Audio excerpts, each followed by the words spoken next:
अस्सलाम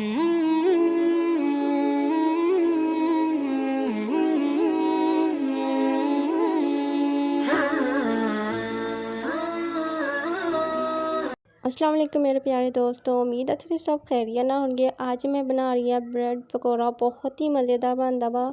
और इहदे लई मैनूं जो चीज़ां चाहीदियां मैं तुहानूं शेयर करूँगी।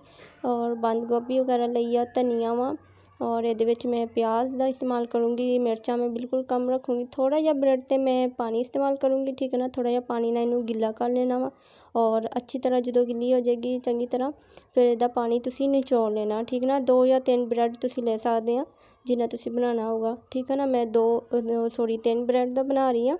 और अच्छी तरह इहदा पानी खुश कर लिया वा, और इनू मैं अच्छी तरह मिक्स कर लूँगी। आ देखो अच्छी तरह हो गई है। और इहदे विच मैं बंद गोभी और थोड़ी जी कट के पाई है, और हरा धनिया, ठीक है ना।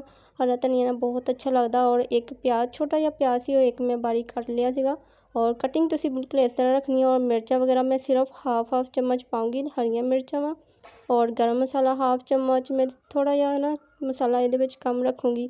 लाल मिर्चा भी हाफ चम्मच ही, हल्दी थोड़ा जिहा कलर लई। अच्छी तरह मिक्स होने तो बाद, अच्छा अगर तुसीं इहदे विच अंडा पाना होए अंडा भी पा सकदे आ, ठीक है ना।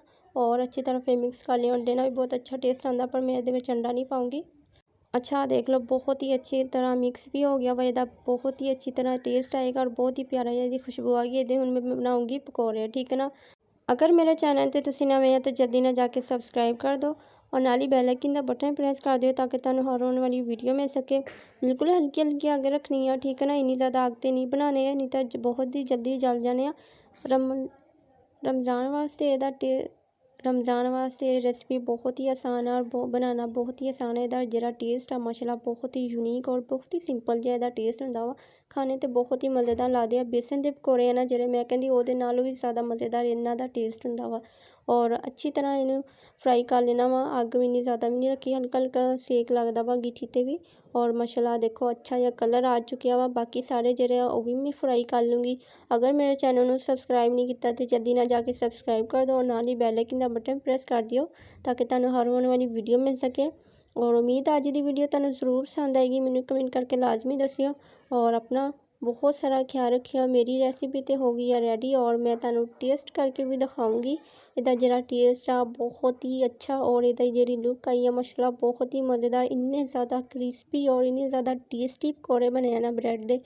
चलो जी बिस्मिल्लाह कर लेंदे, और टेस्ट करके देखते हैं किंदा दा इहदा जायका वा। माशाल्लाह बहुत ही मज़ेदार और बहुत ही खूबसूरत इन्हां दी लुक आ। और जिन्ने सोहणे देखण ते लगन दे, उन्ना ज़्यादा टेस्ट इन्हां दा खाने ते आ। बहुत ही क्रंची जे माशाल्लाह, तुहानूं ज़रूर पसंद आएगे, और ट्राई करके तुसीं भी ज़रूर देखियो। मेरे चैनल नूं सबसक्राइब नहीं कीता ते जल्दी ना जाके सबसक्राइब कर दो। असीं फिर मिलांगे नवें चस्के दे नाल, नवीं रैसिपी दे नाल। ओके, अल्लाह हाफिज़।